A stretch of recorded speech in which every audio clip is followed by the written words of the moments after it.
Olá! Neste vídeo vamos falar sobre a leitura e a formação de leitores, segundo a ótica da professora Kátia Bracklin, e sobre as orientações didáticas da língua portuguesa, também vista pelo ponto de vista da professora Kátia Bracklin. Quer estudar para concursos? Estude no Semaf Cursos Preparatórios, materiais atualizados e aulas 100% online. Hoje a nossa aula é sobre os textos da professora Kátia Bracklin, né, que ela é do programa Ler e Escrever, ela é assessora da Secretaria Estadual de Educação também de São Paulo. A professora Kátia também colaborou na elaboração dos PCNs de língua portuguesa e ela também, é do grupo, né, trabalha, está sempre junto, as ideias são coerentes com as da professora Thelma Vaz e Délia Lerner, tá? Então é um trabalho bem coerente, tudo dentro de uma linha construtivista. Professora Kátia Bracklin fala sob o ponto de vista das professoras Thelma Vaz e da professora Délia Lerner. E elas foram colaboradoras dos PCNs de língua portuguesa. Esses dois textos são muito importantes. Um fala sobre a leitura e a formação de leitores, nós vamos começar por ele. E o outro vai falar sobre as orientações didáticas, né, no primeiro e segundo ano só. Então não é o caderno todo que cai, é só das páginas 26 a 42. E esse primeiro é um artigo, ele cai integral, tá? Posso colocar para vocês no grupo também. Ele está disponível na internet, é só colocar o nome, no edital também tem o link. Chama sobre leitura e a formação de leitores, qual a chave que se espera. A ideia da professora Kátia, junto com essas autoras, é que ler é mais do que decifrar, né? O ler, ele tem que estar ligado a entender. Então, se a pessoa sabe ler, mas ela não entende o que ela leu, ela não tem o que as autoras chamam de proficiência leitora, tá? Então, ser um leitor proficiente, né, ou ter essa proficiência leitora, significa que a pessoa lê e entende o que ela leu, ela compreende. Para que isso aconteça, essa leitura preenche alguns requisitos. Então, elas criticam o fato da escola trabalhar com um tipo de leitura altamente controlada, uma leitura escolar, que acaba ficando mecânica, sem sentido para o aluno e não proporciona essa capacitação, não proporciona essa proficiência leitora, ok? Então, no início do texto, do primeiro texto, né, a professora Kátia coloca quais são as exigências colocadas para os profissionais que estão em busca de emprego, né? O que se exige de um profissional que está em busca de emprego? Exige-se o domínio da língua portuguesa para a produção e acesso ao conhecimento, que seja bom ouvinte, que tenha boa comunicação verbal, escrita, português fluente, boa redação, facilidade de comunicação e um bom texto. Por aí você já vê o quanto é difícil arrumar um funcionário hoje, né? As empresas, inclusive a própria prefeitura, tem uma grande dificuldade de arrumar funcionários que dominem a língua portuguesa, que sejam bons ouvintes, que tenham português fluente, que sejam bons redatores e que tenha boa facilidade de comunicação e um bom texto. Isso é raríssimo de encontrar, né? Então, se essas são as exigências da vida social, do mercado de trabalho, né? Por que a escola não trabalha isso? Por que nós temos profissionais graduados, até pós-graduados, que não tem domínio da língua portuguesa, que não tem uma boa capacidade de redigir, que não tem uma boa capacidade de comunicação verbal e escrita, né? Então, a pessoa fica sem exercer a sua cidadania plena, sem essa proficiência leitora, sem essas habilidades. Ela precisa dessas habilidades para ampliar a participação social e para exercer plenamente a sua cidadania. Ser um usuário competente da linguagem escrita é fundamental para a pessoa exercer a sua cidadania e estar inserida no mercado de trabalho. Ler tem que ser definitivamente entendido na escola como uma prática social. E principalmente entendido não como uma prática que ocorre só na escola. Então não é preciso aprender a ler na escola ou ler para a escola. É preciso capacitar, formar uma proficiência leitora para a pessoa ler na vida, né? Para ela ler em sociedade, para ela ler na vida social. E essa leitura na prática social, ela é diversa, ela corre em diferentes espaços, ela possui características muito específicas, né? Tipo de conteúdo diferente, lugares que circulam esses textos, quais são as finalidades de cada leitura, os procedimentos mais comuns dessas finalidades, quais são os gêneros de texto. Então, a escola precisa formar essas capacidades leitoras para a vida social. Então, não adianta a pessoa saber ler na escola, sai da escola, não sabe ler um jornal, não sabe ler uma receita de remédio, não sabe ler uma receita culinária, não sabe ler uma poesia, não sabe ler uma letra de música, né? Não sabe, enfim, não lê como prática social.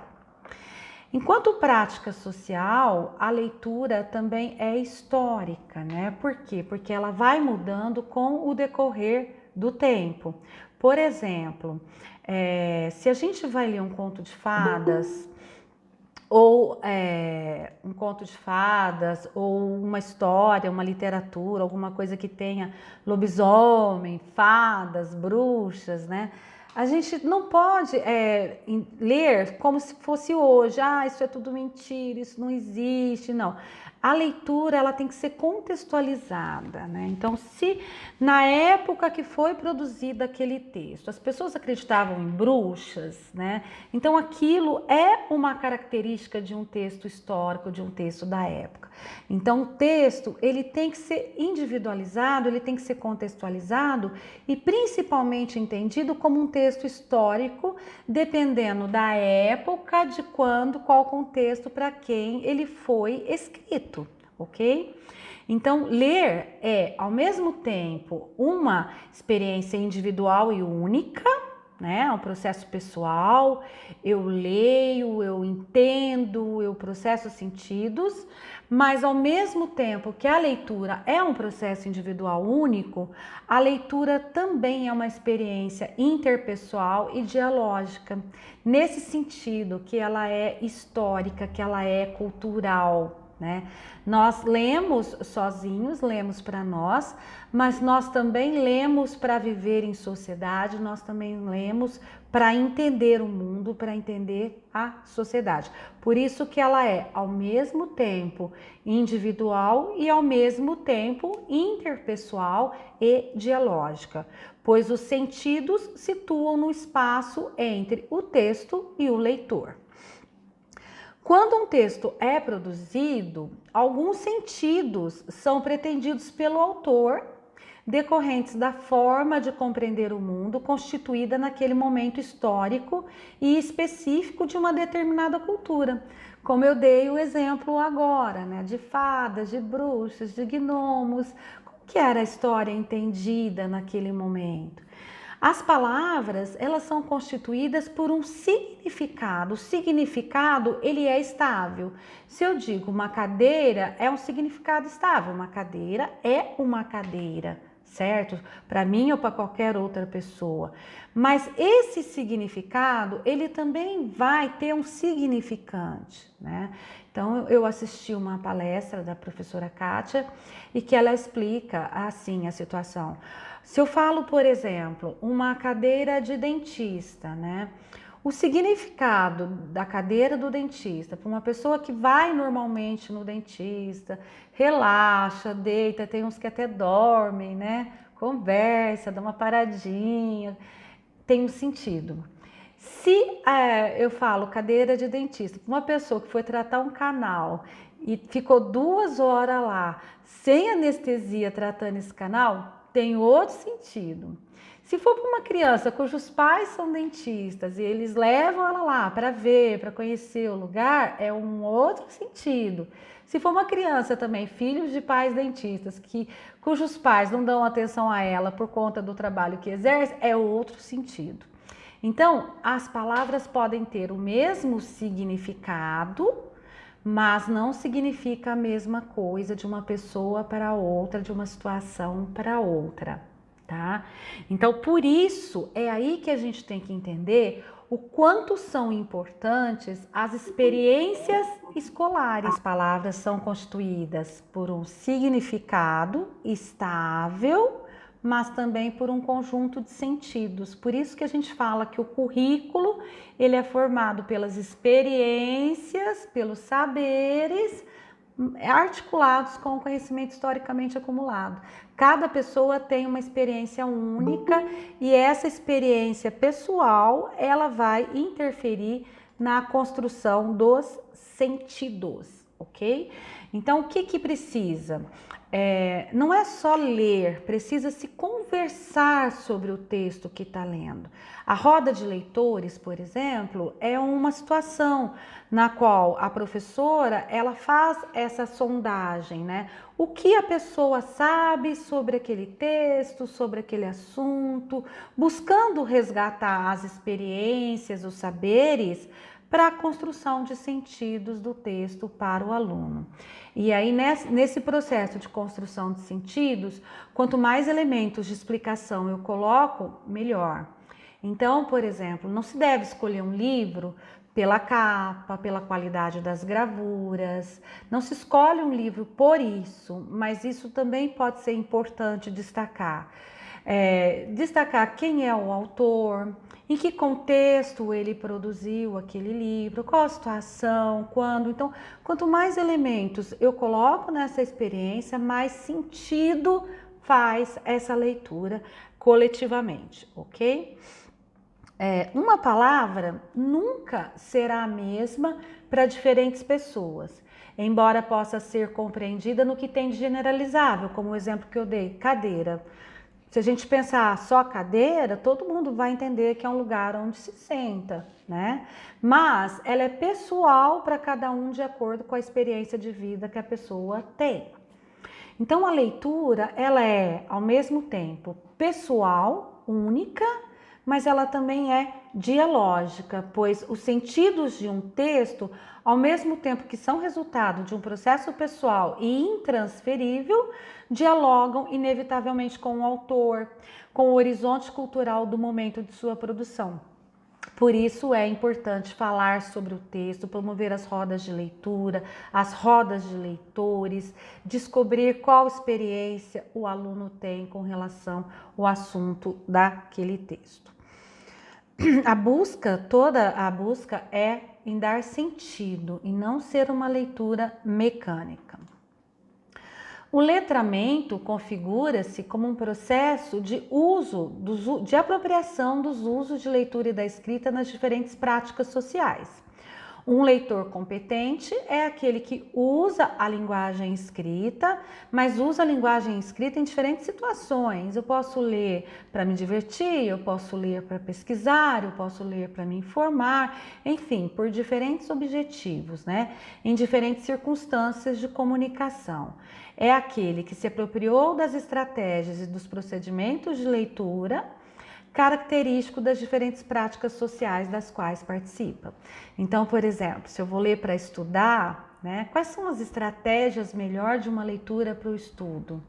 Será que eu posso ler para estudo estando dentro de uma sala de aula, né? Como é que é essa leitura? Quando é que eu leio? Quando eu vou fazer uma leitura com o objetivo de estudar, quais são as condições, quais são o tempo, o espaço, as estratégias e os procedimentos que eu utilizo para esse tipo de leitura?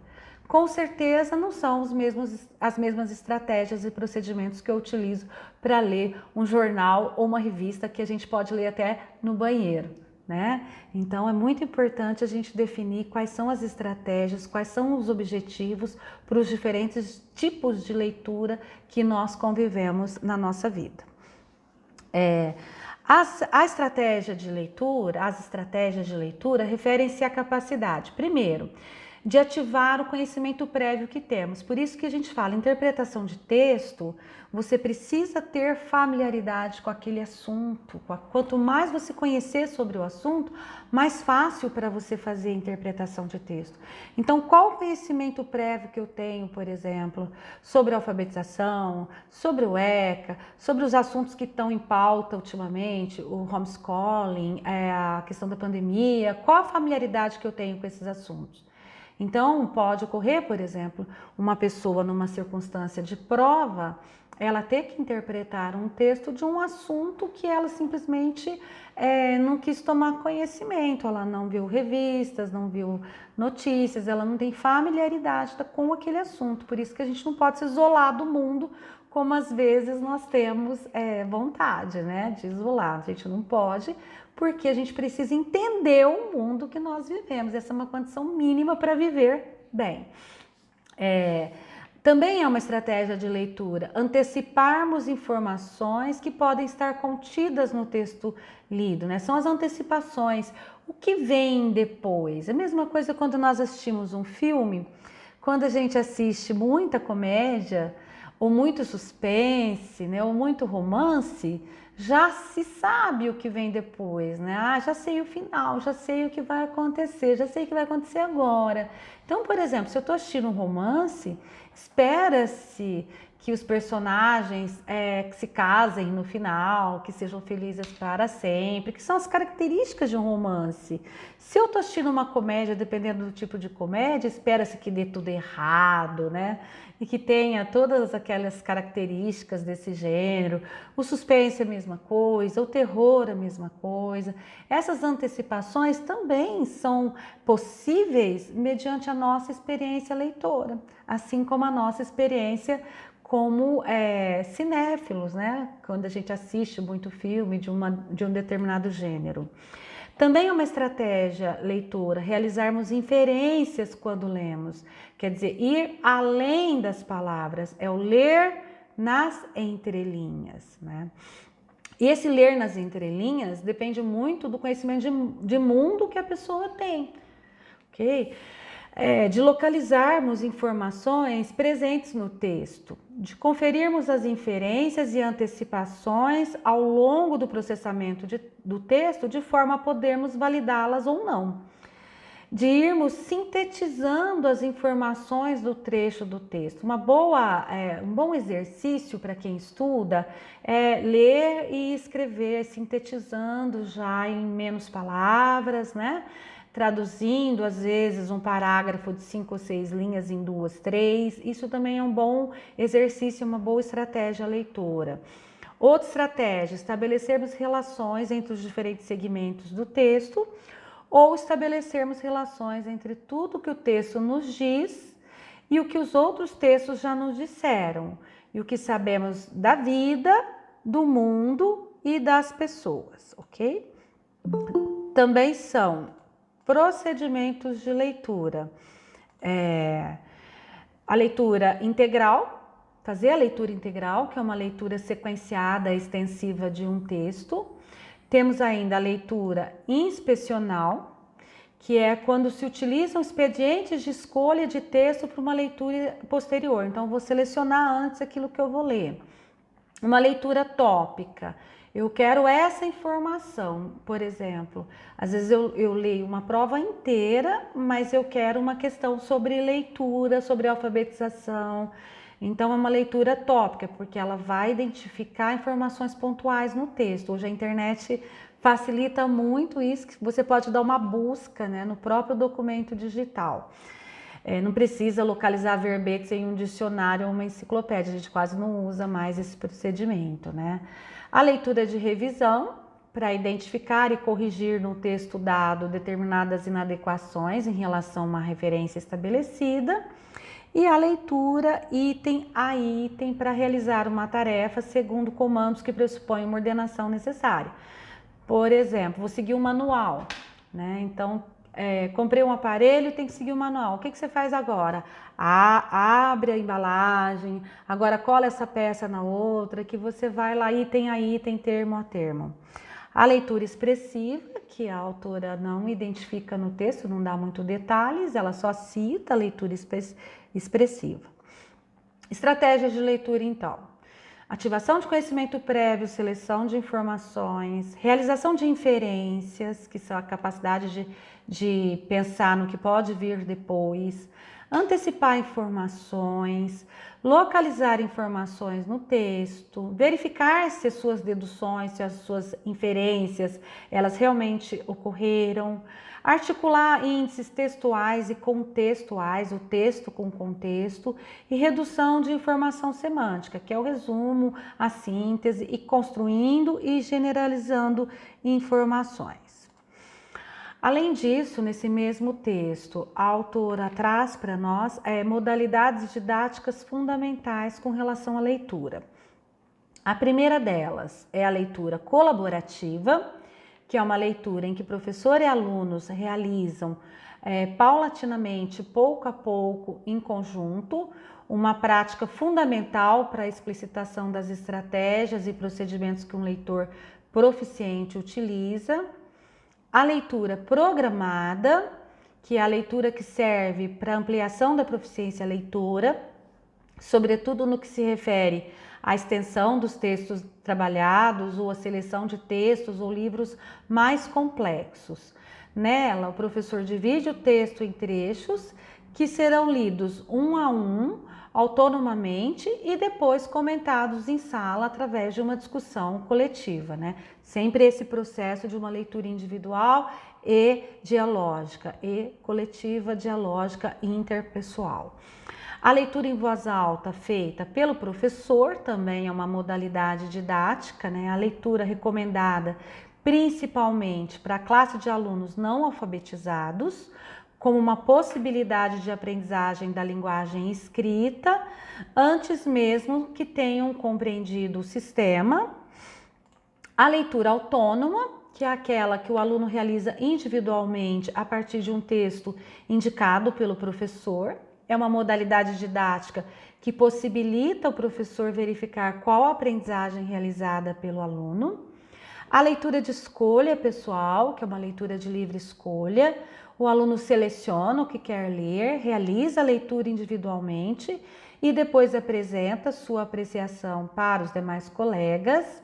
É uma leitura que possibilita a construção de critérios de seleção e de apreciação de estéticas pessoais. E projetos de leitura, né, que é uma forma de organizar o trabalho que prevê a elaboração de um produto final. Então, sempre lembrar, projeto sempre tem que ter um produto final voltado necessariamente para um público externo à sala de aula. As demais modalidades citadas costumam estar articuladas, então, em projetos de leitura. Nesse texto, a professora Kátia, ela vai discutir as expectativas relativas à compreensão do sistema de escrita, tá? Por isso que caem os dois textos. O texto anterior, nós falamos sobre a competência leitora e agora nós vamos falar da competência de escrita. Então, o que se espera? Expectativas é o que se espera. Quais são as expectativas para um aluno do primeiro ano?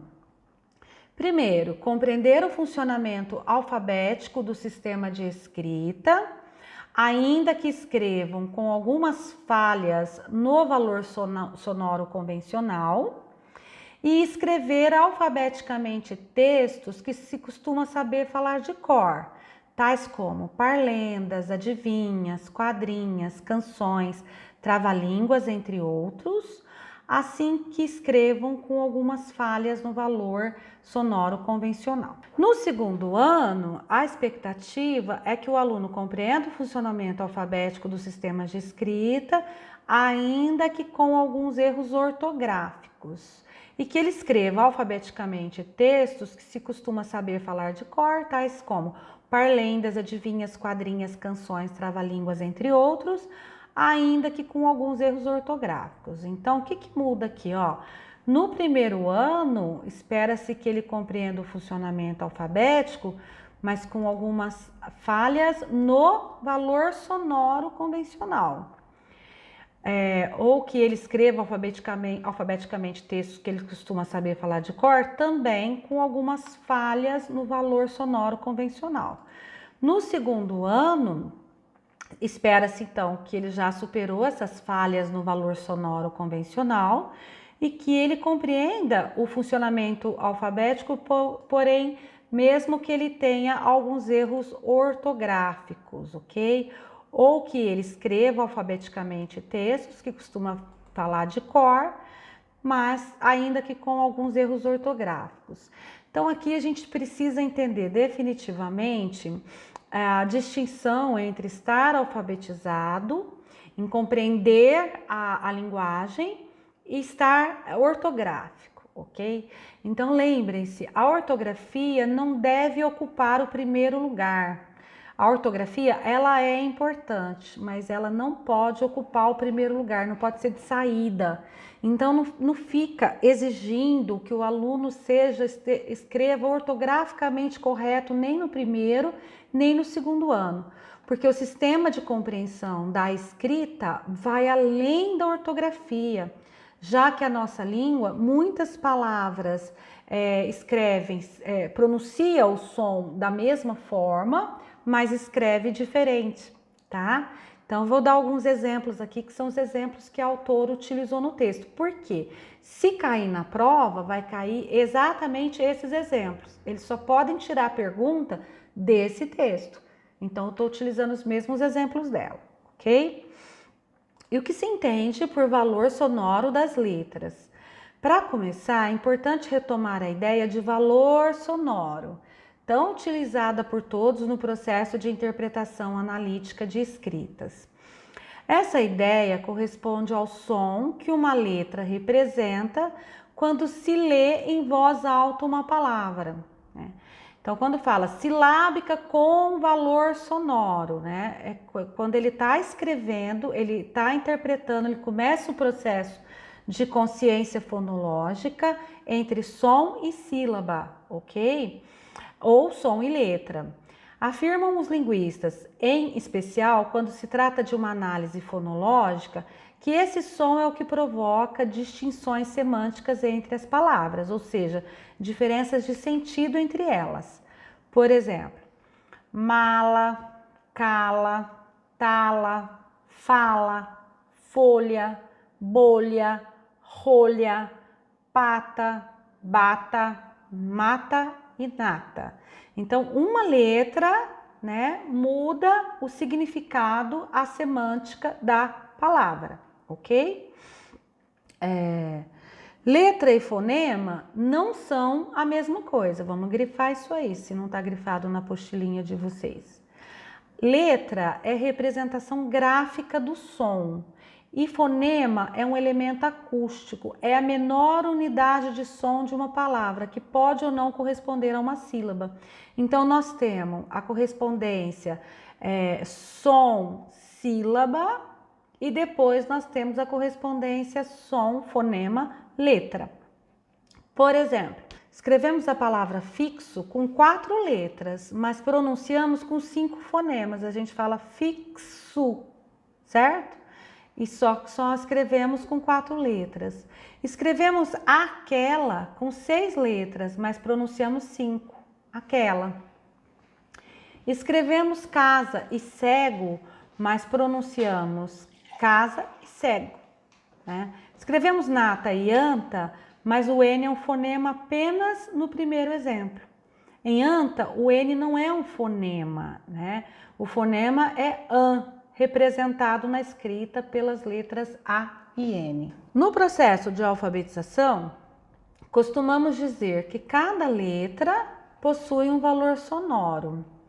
No período da fonetização, é o período em que a criança, na tentativa de compreender a natureza da escrita, descobre que existe uma relação entre o que se fala e o que se escreve, entre o som do que se fala e o registro gráfico disso.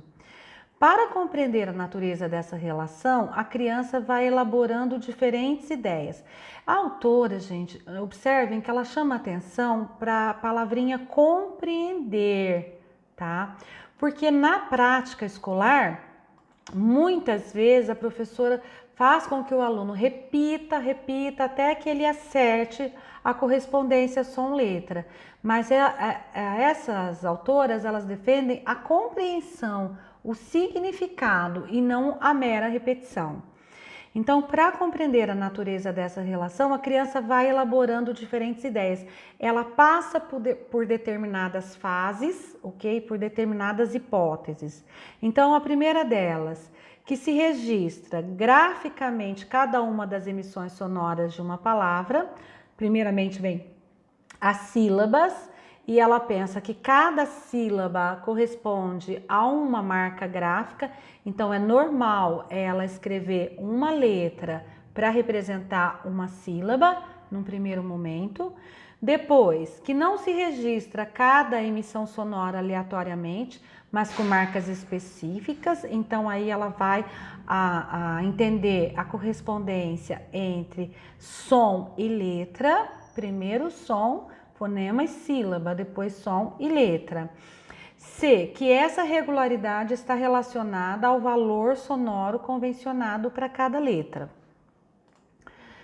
D, que uma sílaba não é a menor unidade de uma palavra, sendo reanalisável em unidades ainda menores. Então, qual é a menor unidade de uma palavra? É o fonema, tá?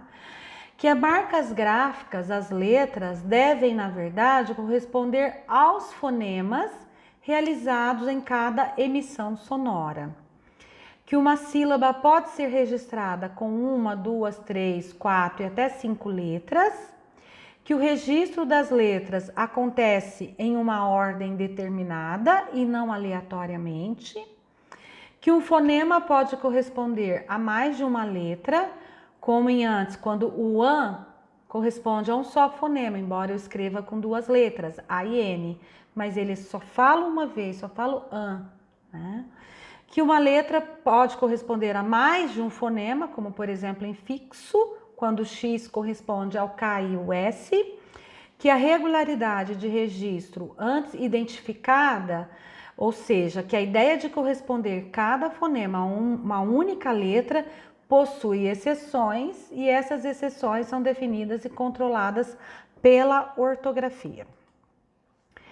É fundamental ressaltar que no processo de compreensão do sistema de escrita, as crianças não estabelecem relação entre todos os fonemas e as letras que os representam, ao mesmo tempo de uma vez só. As crianças não identificam o valor sonoro de cada letra no mesmo momento. Ao contrário, é aos poucos que esse aprendizado se dá. Trata-se de um processo de estabelecer a relação entre o fônico, que é o som que se escuta, e o gráfico, que é a letra que convencionalmente serve para representar aquele som ouvido. É importante que se diga que a identificação dos fonemas acontece não por meio de exercícios fonéticos, que é aquele que a escola normalmente faz, né? Faz o menino ler em voz alta, falar em voz alta, né? Não por meio de exercícios fonéticos no qual se tenta reproduzir um fonema isolado. Ao contrário, considerando que o fonema é traço que distingue sentidos, ó, grifem aí. Fonema é traço que distingue sentidos entre as palavras.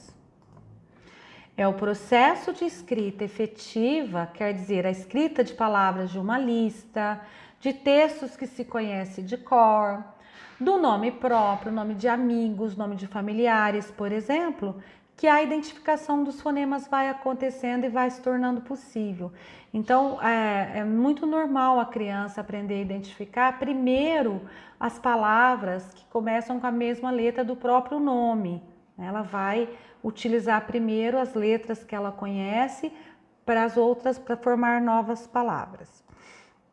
A relação entre som e letra, ela é arbitrária, né? Ou seja, não tem uma lógica nessa relação que a regule e que a explique.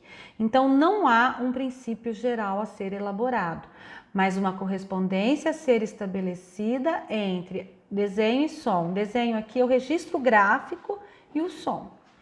Essa correspondência vai sendo estabelecida a partir da exercitação da produção escrita, ou seja, por meio da elaboração de escritas com sentido. Dessa forma, os valores sonoros de cada letra vão sendo identificados aos poucos. Então, é um processo, isso não ocorre de uma vez. Uma vez tendo descoberto que a sílaba não é a menor unidade da palavra, o que significa que uma letra pode não ser suficiente para representá-la, o aluno, ao escrever, pode identificar mais de um fonema na emissão sonora. No entanto, ele pode não identificar qual letra corresponde a cada um ou a um deles especificamente. Às vezes ele pode saber uma letra e não saber outra. Às vezes ele pode não saber nenhuma letra. A sua estratégia, no entanto, é utilizar letras que naquele momento ele considera possível, como, por exemplo, a letra do próprio nome.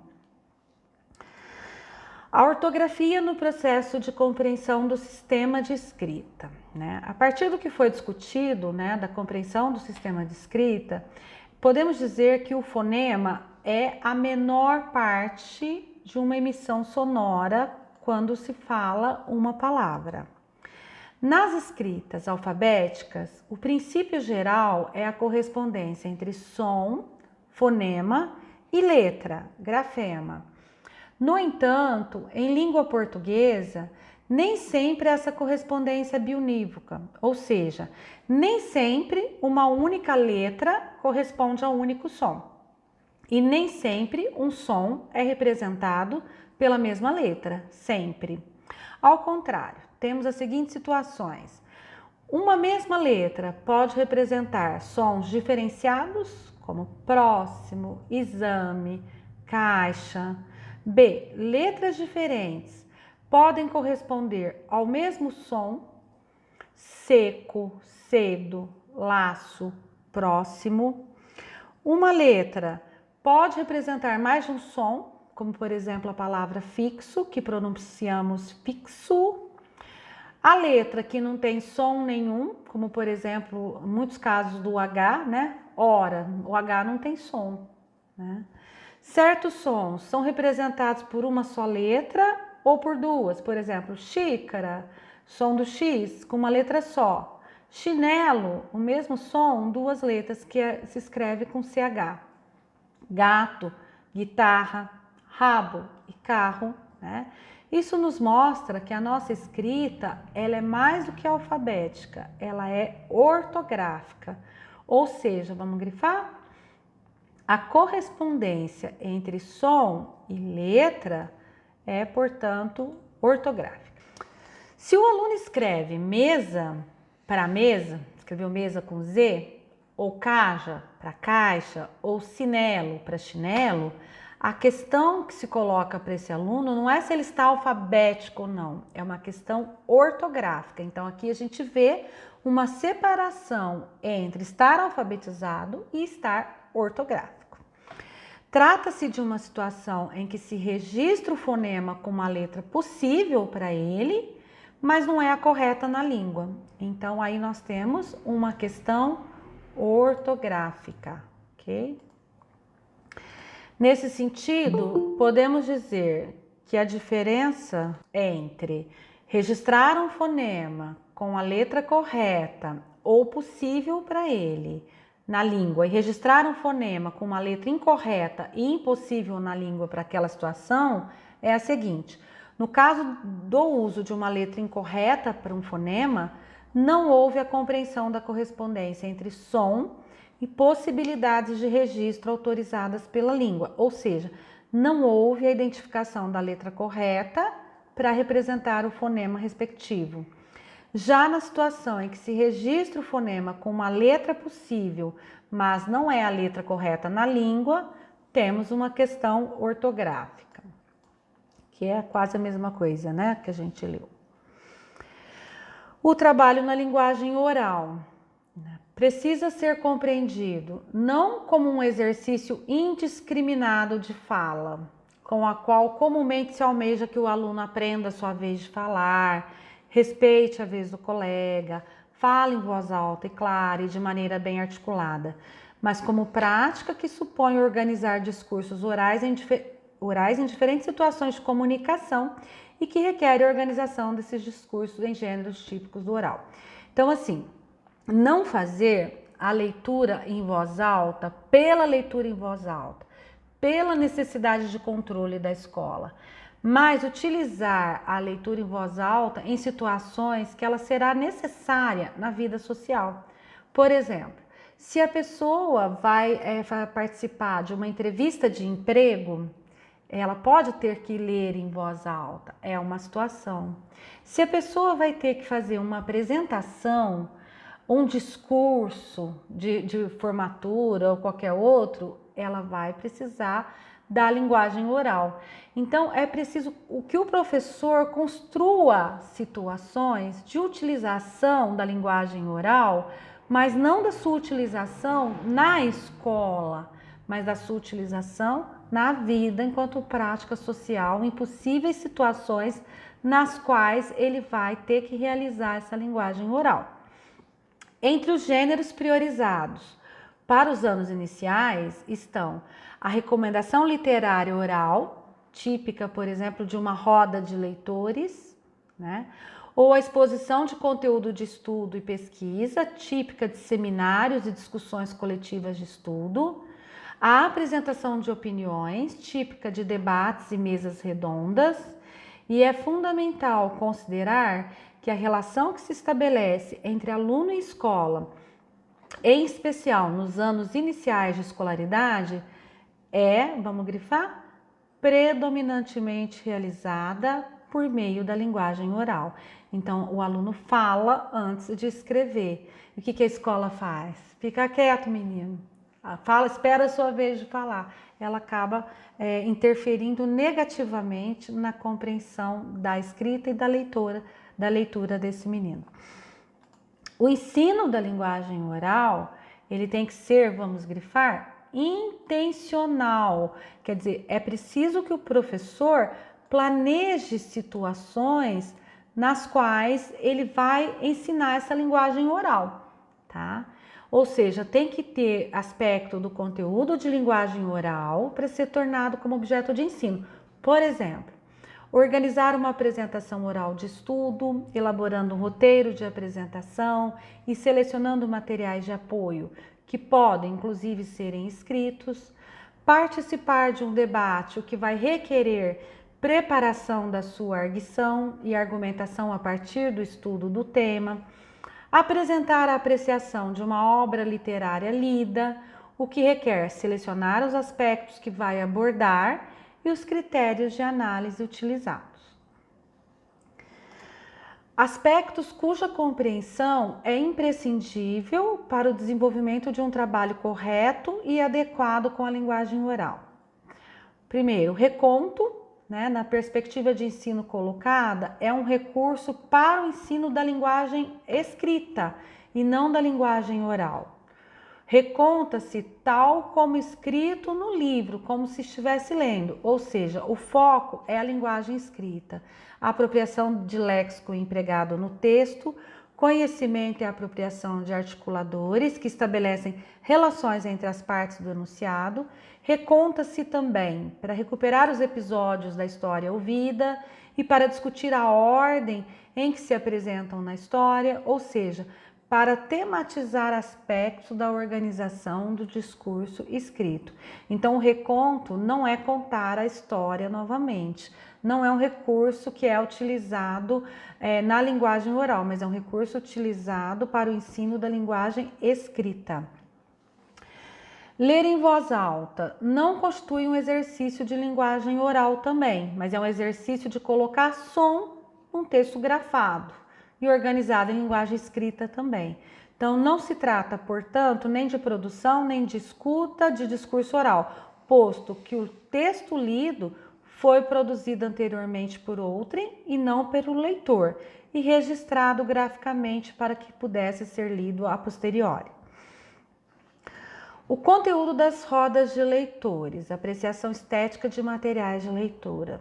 A roda de leitores é uma modalidade didática cuja finalidade principal, grifem aí, é desenvolver comportamentos leitores. Então, ler em voz alta não tem a finalidade de formar comportamento leitor. Reconto não tem a finalidade de comportamento leitor. Ambos são relacionados com os discursos escritos. Porém, uma roda de leitores é uma didática, né? É uma modalidade didática que é para desenvolver comportamentos leitores, relacionados a comentar sobre material de leitura com outros leitores, ou seja, é um ótimo local para se apresentar a apreciação realizada sobre um livro lido, uma revista, um conto, uma notícia, etc.